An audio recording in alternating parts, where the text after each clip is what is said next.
Amén. Precioso momento, ¿verdad? Si le damos un aplauso al que vive y reina por los siglos de los siglos. Amén.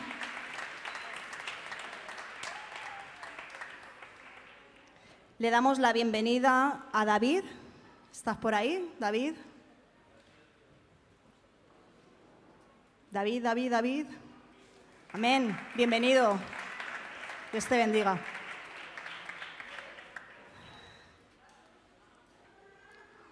Bien, lugar donde mis pies no resbalen.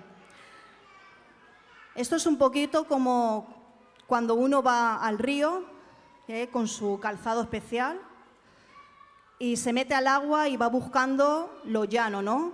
Va buscando donde no resbalar, donde no tambalearse y encontrar algo firme, ¿no? Donde se mantenga firme para no caer. Pasa lo mismo en lo espiritual. Dios nos da esos lugares altos de refugio, protección para que nuestros pies no resbalen, porque los pies del hombre siempre tienden a resbalar, amén. Y nos cuenta un poquito de eso el rey David, que es con el que hoy vamos a seguir. Laura estuvo predicando de él el miércoles, hoy vamos a seguir con el rey David. Pero antes quisiera contar algo. Mientras preparaba esta palabra, Dios me recordaba una palabra que me dio cuando empecé en la iglesia pequeñita, la primera Biblia que me compraron, y el Señor hoy me recordaba que me decía, en aquel tiempo me dijo, confía, si confías, tú y tu familia os llevaré a lugares donde vuestros pies no toquen suelo. Y hoy quiero declarar esa palabra en mi vida, en mi casa, en mi familia. Amén. Bien, Salmo 42:1. Que dice, como el ciervo brama por las corrientes de las aguas, así clama por ti, oh Dios, el alma mía. Este es uno de los pasajes para mí más cautivadores. Aquí vemos el corazón de David por la búsqueda. Está buscando esa presencia de Dios, amén. Y vemos que se ve reflejado en este animal, en un ciervo, donde este ciervo vemos que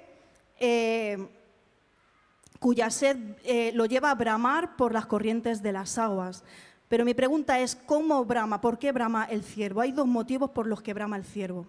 Primeramente porque tiene sed, ¿vale? Y bramar tiene que ver con mugir, aullar o gritar. Dice que cuando el ciervo brama, está demostrando una desesperación que sale del interior.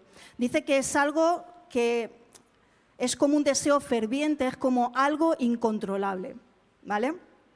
Y este animal en épocas de apareamiento, ¿qué pasa? Que suelta como un sudor, un olor a través del sudor que lo lleva a delatarse cuando, pues, frente a los depredadores, ¿no? En este caso.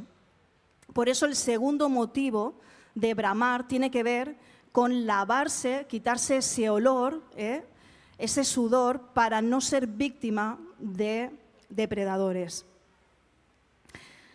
Por eso, de la misma manera, cuando no tenemos el Espíritu Santo, cuando lo apagamos, cuando lo entristecemos, pasa lo mismo.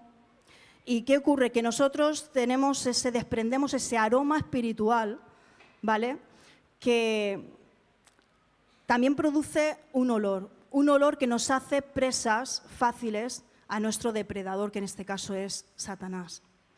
Dice que el enemigo sabe cuando el creyente está buscando por las aguas, sabe cuando estás teniendo un acercamiento a Dios, sabe cuando tu corazón está ligado a Él. Por eso, como ese ciervo, tenemos que bramar, tenemos que desesperarnos por la llenura del Espíritu Santo en nuestras vidas. Amén. Dice, si un ciervo no consigue agua en un lapso de tiempo, obviamente se va a secar, ¿vale? Se va a deshidratar y va a morir. Y pasa lo mismo en nuestra vida espiritual. Si yo no voy a la presencia de Dios, si yo no me alimento de la presencia de Dios, si yo no busco la llenura del Espíritu Santo, obviamente voy a morir espiritualmente. Sí, podré venir a las reuniones, podré escuchar la palabra, poder seguir sirviendo en las áreas, pero habrá un vacío en mi interior. Y eso produce una escasez espiritual. Y entonces no recibiré las cosas en el Espíritu, sino más bien en la carne. O no recibiré lo que es de Dios, más bien recibiré lo que es del hombre. Y entonces empezamos a vivir una religiosidad en nuestras vidas. Y eso nos lleva a buscar en lugares o cosas para llenar ese vacío. Dice que cuando te encuentras deshidratado, ya no buscas como buscabas o dejas de buscar la presencia de Dios. ¿Qué pasa? Que la palabra se convierte en algo monótono en nuestras vidas. Entonces, nuestros ojos empiezan a ponerse más en las cosas de ahí fuera, en las cosas terrenales. Amén. Y entonces te ocupas más de esas cosas. ¿Qué ocurre? Que tu vida empieza a cambiar, que lo más triste es que sabemos, somos conscientes de que estamos mal, pero no buscamos de esa agua viva del Dios vivo. Entonces dice que entras en un bucle, ¿vale? Donde entras en la soledad, la tristeza, la queja, la depresión, incluso muchas veces el decir, ¿para qué seguir viviendo si no formo parte, no me siento parte de nada? Yo quiero hacer un parón aquí, contar como testimonio lo que Dios me advirtió en este tiempo, por darle paso a estas cosas. Cuando tú dices, es que para cómo está el mundo, tú sabes, Señor, cómo están las cosas, va a venir más dolor, va a venir más sufrimiento, pues yo quisiera, ¿no?, poder marchar contigo. Eso es lo fácil, pero nuestra motivación a veces no es la correcta. A veces no se lo estamos pidiendo a Dios. Esas oraciones como que rebotan y se lo estamos pidiendo a uno mismo. Porque a veces lo que no queremos es enfrentar el dolor, a veces no queremos enfrentar las situaciones y empezamos a quejarnos. Empezamos a decir, es que siempre lo mismo, es que no hay cambios, es que siempre peleando con lo mismo, es que ya estoy harta de esta vida, ¿no? Y el Señor me recordaba, le estás abriendo la puerta al enemigo. Estás haciendo que esos viejos fantasmas del pasado vengan a tu vida y cobren lugar en tu vida. No me daba cuenta que estaba entrando en la queja, estaba entrando en la depresión, incluso en pensamientos de suicidio. Esto es algo que tenemos que tener en cuenta, que tenemos que tener mucho cuidado con lo que decimos o proclamamos, ¿no?, con nuestra boca, porque a veces no nos dirigimos hacia Dios. Entonces, el bramido de David, ¿cómo fue ese bramido de David? Dice que David pasó por muchas aflicciones, momentos de desesperación donde tuvo que huir y hubo muchos momentos que se sintió solo, estuvo solo. Por eso este pasaje nos da a entender que David se puso a observar, a escuchar a este ciervo. Y este animal, en la búsqueda desesperada por el agua, pudo entender que era algo semejante a lo que él estaba sintiendo, ¿no?, ese deseo por la presencia de Dios en su vida. Y sigue diciendo, mi alma tiene sed del Dios vivo. Mi alma tiene sed del Dios vivo. Esto no es una simple oración, esto es algo que desgarra, esto es una necesidad que viene de muy adentro. Dice, el Dios vivo, el Dios que me escucha, el Dios que me atiende, el Dios que me entiende, el Dios que está ahí en mi vida, pendiente de mi vida. Dice, ¿cuándo vendré y me presentaré delante de Dios? Yo esta pregunta se la he hecho muchas veces en esta semana a mi alma. ¿Cuándo verdaderamente te vas a derramar en la presencia de Dios? ¿Cuándo verdaderamente vas a desgarrarte en la presencia de Dios? Algo muy importante es que David decía que su alma estaba sedienta. Esto significa que todo su ser tenía hambre de Dios, todo su ser anhelaba esa presencia, esa llenura de Dios en su vida. A veces, no sé si os ha pasado o me pasa a mí solo, que estás en un lugar determinado, estás rodeado de gente y sientes algo fuerte dentro de ti y dices, ahora como que me pondría a orar, a buscar a Dios, ¿no? Y a veces desconocemos lo que se está moviendo dentro y es nuestra alma, como decía David, ¿no? Cuando se ve reflejado en el ciervo dice, eso es lo que estoy sintiendo, mi alma tiene sed del Dios vivo.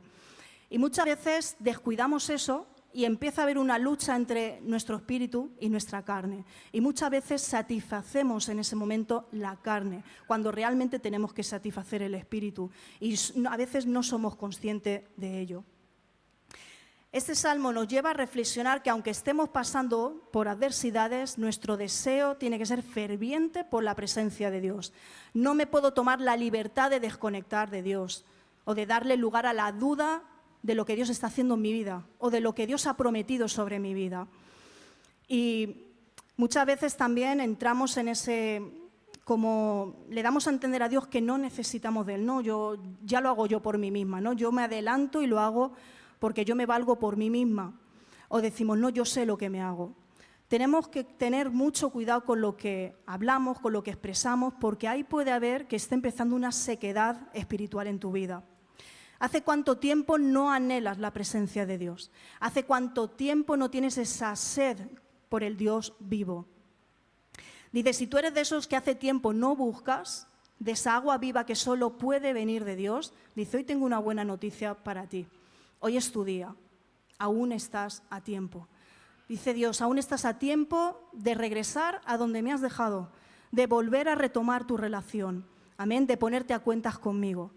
Y tú estás teniendo hoy la oportunidad, pero mucha gente ahí fuera, ahora mismo, en estos momentos, está luchando contra la muerte y contra la vida.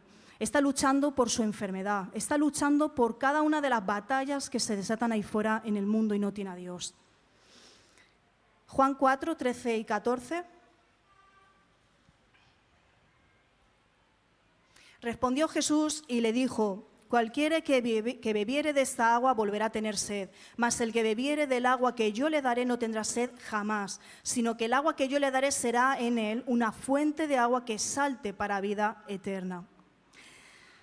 En el versículo 13, todo el que bebe de esta agua volverá a tener sed. Aquí insinúa que hay una debilidad en nuestro cuerpo, ¿no? Ahora en el presente.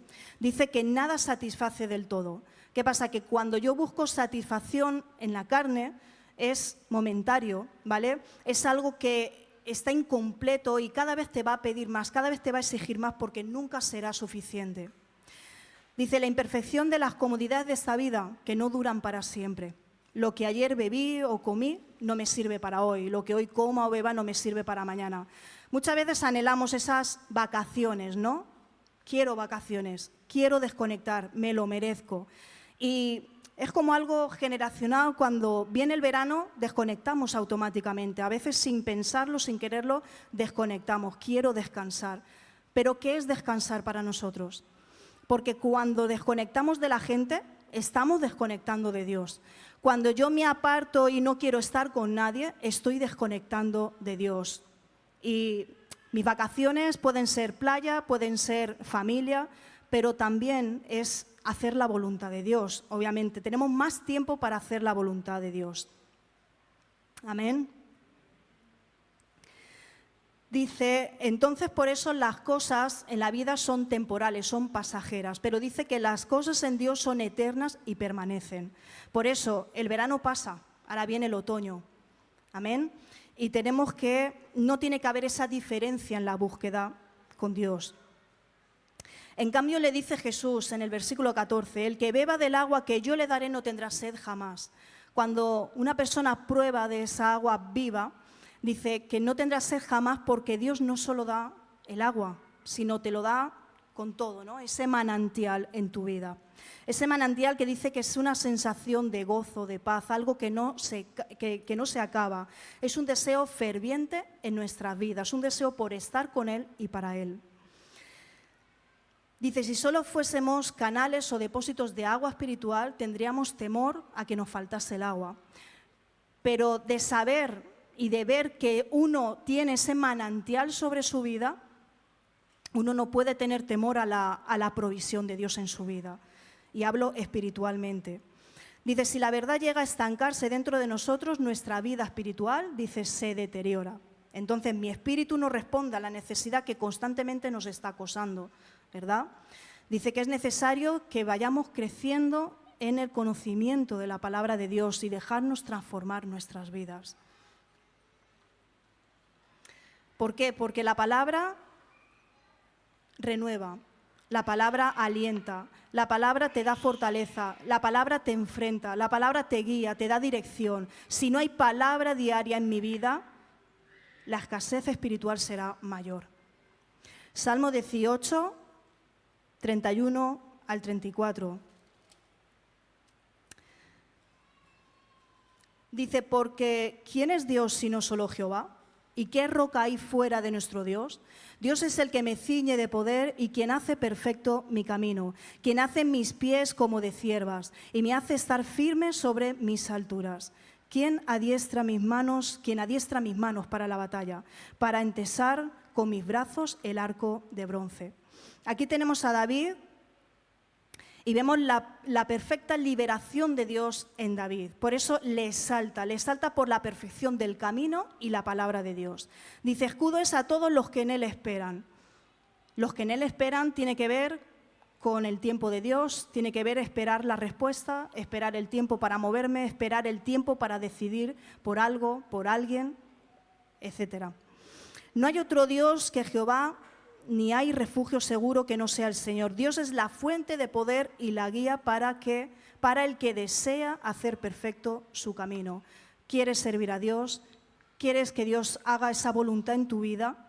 Deja que Él haga ese camino perfecto en ti. Cuando habla de los pies de las ciervas, dice que nos vuelve a recordar ese animal que es rápido y es seguro. Dice que cuando el cazador viene en su busca, dice que va buscando lugares altos, rocosos, donde él se agarra y donde el cazador no puede perseguirle, no puede cazarlo. Pasa lo mismo en nosotros, las alturas, lo que dije al principio, donde mis pies no toquen suelo, el lugar de protección, el lugar de refugio, mi lugar seguro. Amén.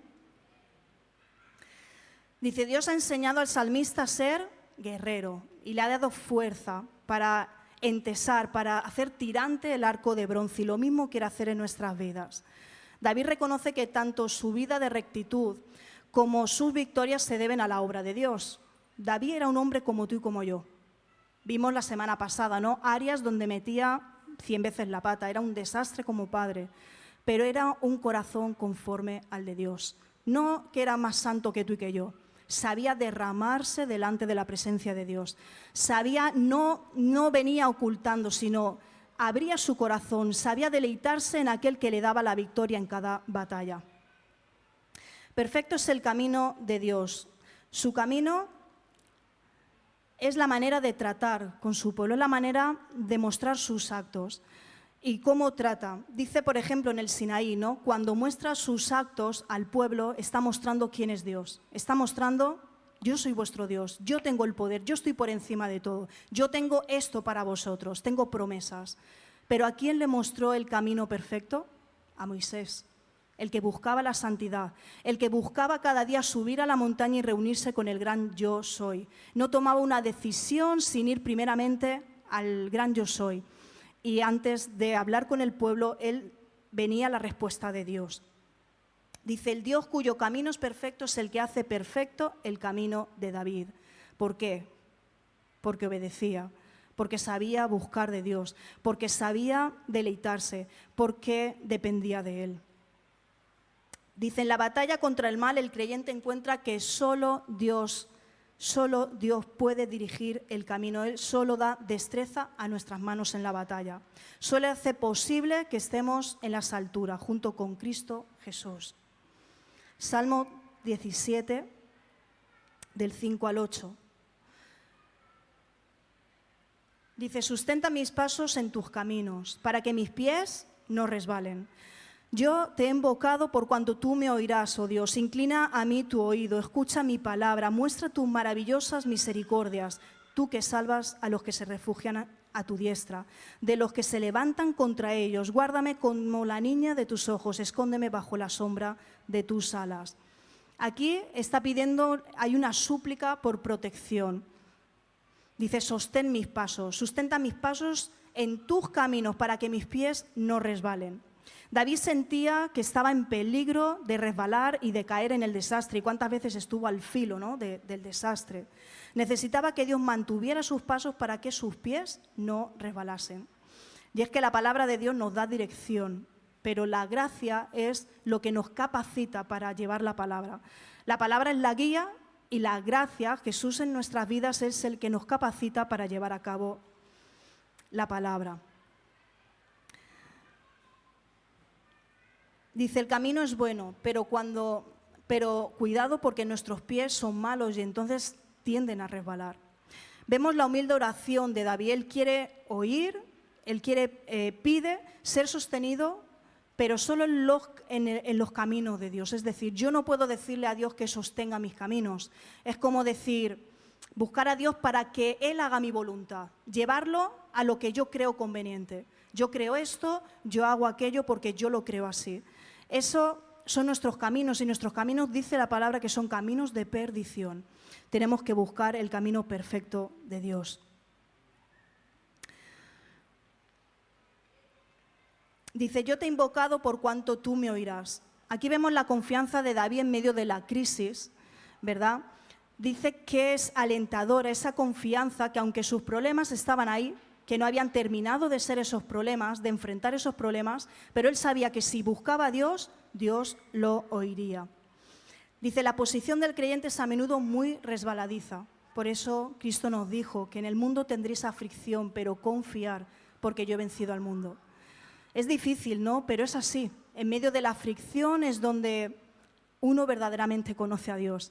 Es en medio de la aflicción donde uno verdaderamente es transformado, donde verdaderamente es libre de tantas cosas que están por soltar en nuestra vida y que son necesarias. Pero dice, yo confiar porque yo he vencido al mundo.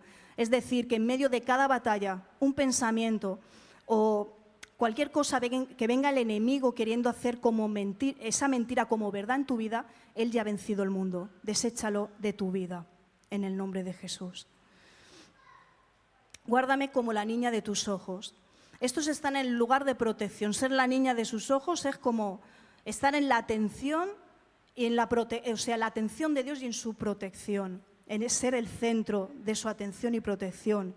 Él ama y protege a su pueblo aun cuando estás peleando con el orgullo, aun cuando estás peleando con la rebeldía, aun cuando estás con ese ego. Él siempre está al cuidado de su pueblo. Sabe que hay un proceso en cada uno y cada uno tiene ese tiempo, ¿no?, de cambios para Dios. Dice, cuando nos centramos en Él, nuestra propia rebeldía o preocupación, ¿qué hace? Mengua. Cuando yo estoy donde tengo que estar y protegidos como la niña de sus ojos. Dice, Cristo es el manantial de vida que brota en lo profundo de cada creyente. Piensa un momento en esto. Él es el manantial que brota en lo profundo de cada creyente, es decir, en ti y en mí. Dice, como si fuera un manantial que no se agota. O sea, somos privilegiados, como he dicho antes. Hay gente ahí fuera que no tiene a Dios, no sabe cómo batallar, no sabe cómo enfrentar cada problema, situaciones que los llevan a estar secos espiritualmente. Tenemos un privilegio. Juan 7:37 dice, si alguno tiene sed, que venga a mí y beba. Y en el 38 dice, el que cree en mí, como dice la Escritura, brotarán ríos de agua viva. Y esos ríos de agua viva no son solo para sentir el gozo de Dios, sino también para ser esos instrumentos en sus manos para poder dar al que no tiene. Como la mujer samaritana, cuando salió corriendo a todo el pueblo a decirles, aquí hay un hombre que sabe todo mi pasado, este hombre sabe todo de mi vida. Quizás sea, ¿no?, el que estábamos esperando, el Mesías.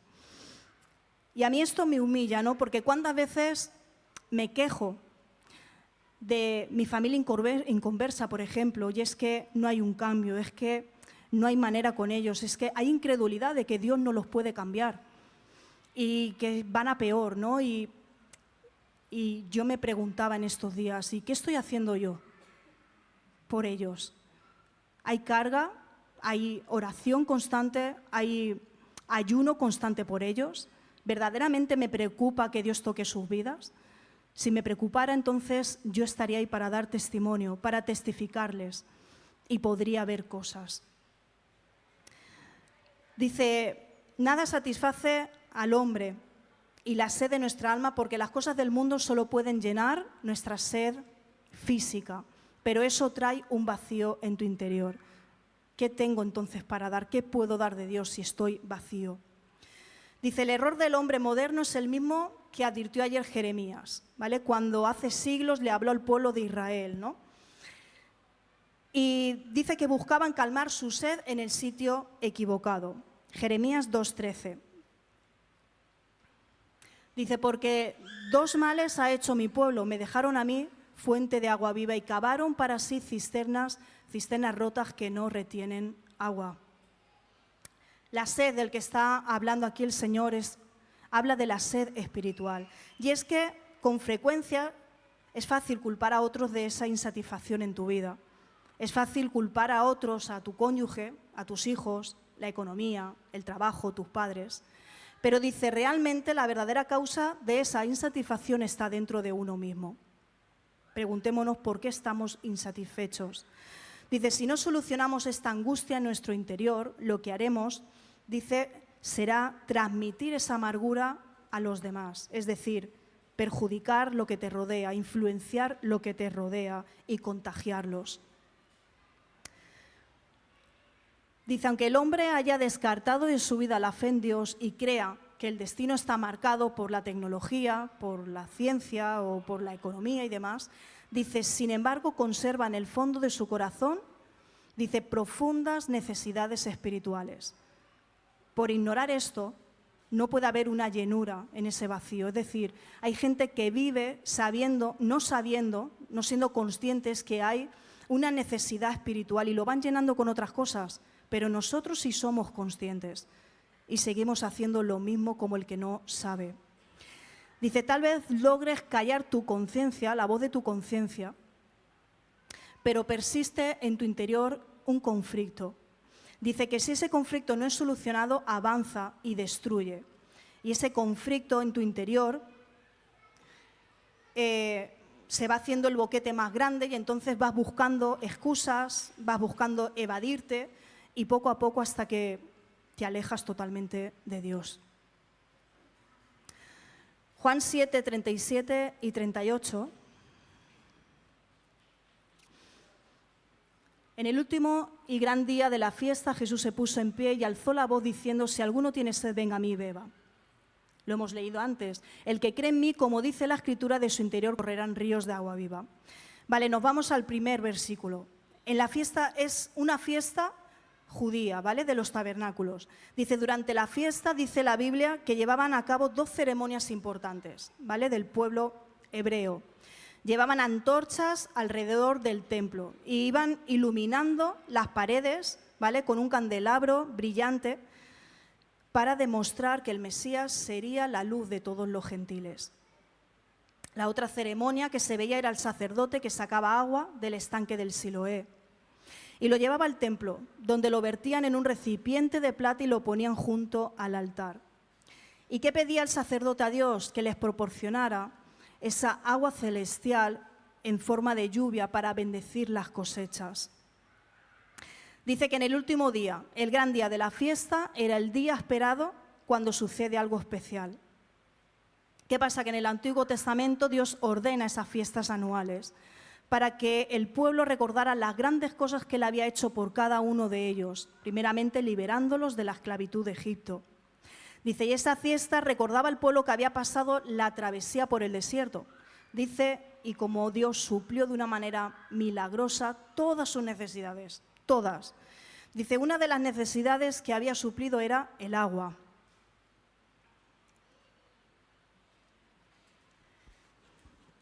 Dice, y ahora en el último y gran día de la fiesta de los tabernáculos, Jesús se pone de pie y dice, si alguno tiene sed, venga a mí y beba. Juan muestra en estos versículos el reemplazo y cumplimiento de que ahora Jesús, aquel verbo, fue hecho carne y habitó entre nosotros, la palabra de Dios hecha carne. Y aquí hay una invitación que es para todo el mundo, pero hay una condición. Y esa condición es que uno tiene que tener sed. Dios no obliga, Dios no va a venir con una varita mágica. No esperes a que Él vaya, sino tú tienes que tener, tu corazón tiene que estar dispuesto, es un acto de corazón. La evidencia más clara de esto se encuentra en Juan 6, 35.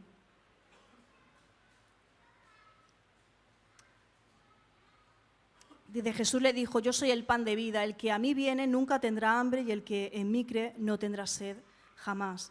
Por tanto, la esencia de beber o alimentarse de la palabra es creer la palabra. No la leo por leer, no es simplemente historia, sino la palabra tiene vida. Dice que tiene vida, es vida para nuestra vida espiritual. Y en ella encuentro, ¿no?, lo que Dios quiere decirme, lo que Dios quiere hablarme y transforma mi vida. Todo comienza con un alma sedienta de Jesús y tomar sus promesas por fe. Dice que entonces suceden 2 cosas en el corazón del hombre cuando esto está pasando, que entonces descubrimos que hay una fuente de gozo, una fuente que dura, que está completa. Nuestro corazón anhela conocer más de Dios, de su palabra, es decir, se despierta un deseo en el espíritu. Y lo que ya sabemos, el agua que hemos bebido hasta ahora, que sabemos que hay otras fuentes, que esas fuentes no sacian. Dice, cuando bebemos de esa agua, no tendremos sed, pero no termina ahí, sino que algo fluirá en nosotros, como un manantial que forma un río. Y cuando hablamos de manantial, habla de algo que se esparce, de cantidad, de algo que se beneficia todo lo que toca ese manantial. Cuando vamos al río, vemos como debajo del río hay vida, ¿no? Hay peces, hay vida, hay vegetales, todo lo que toca el agua parece que cobra vida. Y esto es lo mismo. Si yo mantengo ese manantial, se va a beneficiar mi matrimonio, se va a beneficiar mis hijos, se va a beneficiar mi hogar. Amén. En el Antiguo Testamento dice, donde no había agua, no había vida. O sea, mientras los tiempos de sequía, la gente moría. Del mismo modo, a menos que el agua viva del Espíritu fluya en nuestras vidas, dice, tendremos ausencia de vida espiritual y ausencia de vitalidad. Entonces, si hay ausencia de vida espiritual, ¿cómo voy a enfrentar cada batalla? ¿Cómo voy a enfrentar cada situación que venga, cada prueba que venga a mi vida? Cuando el Espíritu de Dios viene, hay vida, pero sin el Espíritu tenemos que enfrentar las cosas con nuestras fuerzas. Dice que nuestro esfuerzo está plagado de debilidad moral y tendencias pecaminosas. Otra cosa que contagia, ¿no? Otra cosa que destruye. Pero cuando viene el Espíritu hay gozo, hay esperanza, hay paz, hay plenitud. Y Jesús no se refiere a una gota de agua, se refiere a ríos de agua viva, como hemos dicho, un manantial que no se acaba, se mantiene, que te da vitalidad, que te da fuerza. A través de la historia dice que el hombre siempre ha buscado el camino más fácil. Y es así, lo podemos ver, que siempre busca el camino más fácil. Algunos han dedicado su vida a la búsqueda de otras fuentes, buscando el éxito, la satisfacción y demás, pero todo ha sido en vano. En estos tiempos que vivimos, dice que hay una gran sed espiritual. Hay tanta gente buscando en el mundo una fuente que los refresque, una fuente que pueda satisfacer el anhelo de encontrar una estabilidad, un significado y dirección en sus vidas, pero siguen buscando en lugares desérticos, siguen buscando en lugares no encontrados. Hay mucha sequía de la verdad de Cristo en este mundo. Y vamos terminando, con Isaías 55, el primer versículo dice: a todos los sedientos, venid a las aguas, y los que no tienen dinero, venid, comprad y comed. Venid, comprad sin dinero y sin precio vino y leche. Y nos vamos del 6 al 11. Buscad a Jehová mientras pueda ser hallado, llamadle en tanto que está cercano. Deje el impío su camino y el hombre inicuo sus pensamientos y vuélvase a Jehová, el cual tendrá él misericordia, y al Dios nuestro, el cual será amplio en perdonar. El 8, porque mis pensamientos no son vuestros pensamientos, ni vuestros caminos mis caminos, dijo Jehová. Como son más altos los cielos que la tierra, así son mis caminos más altos que vuestros caminos, y mis pensamientos más que vuestros pensamientos. El 10, porque como desciende de los cielos la lluvia y la nieve, y no vuelve allá, sino que riega la tierra y la hace germinar y producir, y da semilla al que siembra y pan al que come. Así será mi palabra que sale de mi boca, no volverá a mí vacía, sino que hará lo que yo quiero, y será prosperada en aquello para que la envíe. Amén. Capítulos anteriores, en el 53, ¿vale? Este es el 55, en el 53 vemos al Salvador, ¿vale? Al que vino a salvarnos de este mundo, dio su vida por nosotros. Dice, todos nosotros nos descarriamos como ¿qué? Como ovejas, cada cual por su camino. Mas Jehová cargó en él el pecado de todos nosotros. Es decir, nos llevó de vuelta a la vida, nos llevó de vuelta al principio, nos llevó de vuelta a la cruz.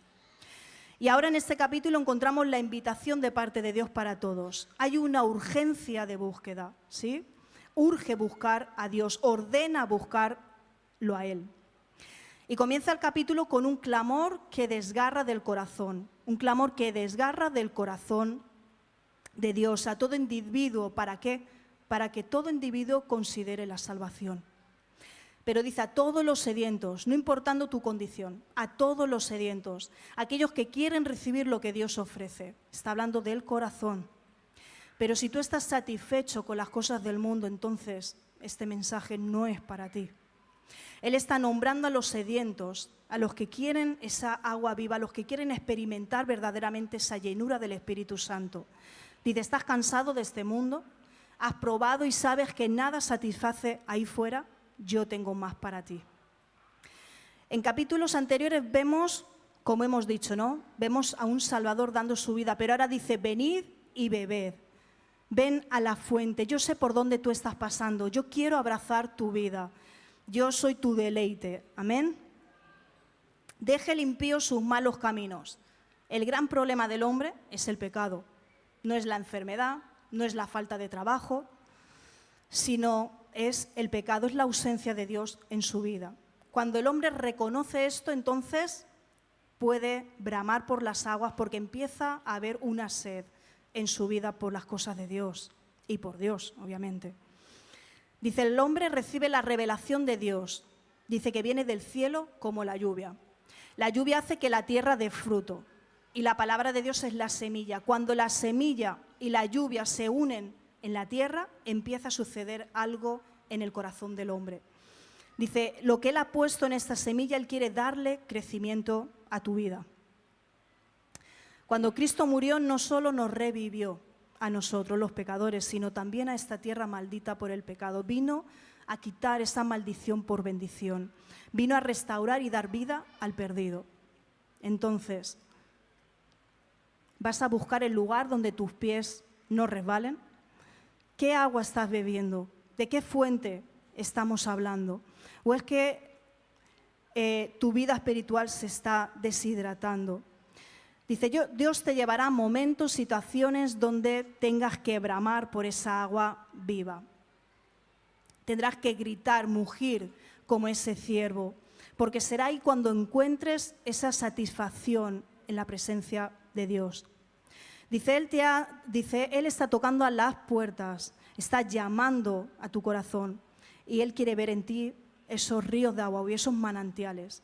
Dice, si hay deterioro en tu vida, entonces párate a pensar en esto, porque cuando yo me estanco, ¿qué ocurre?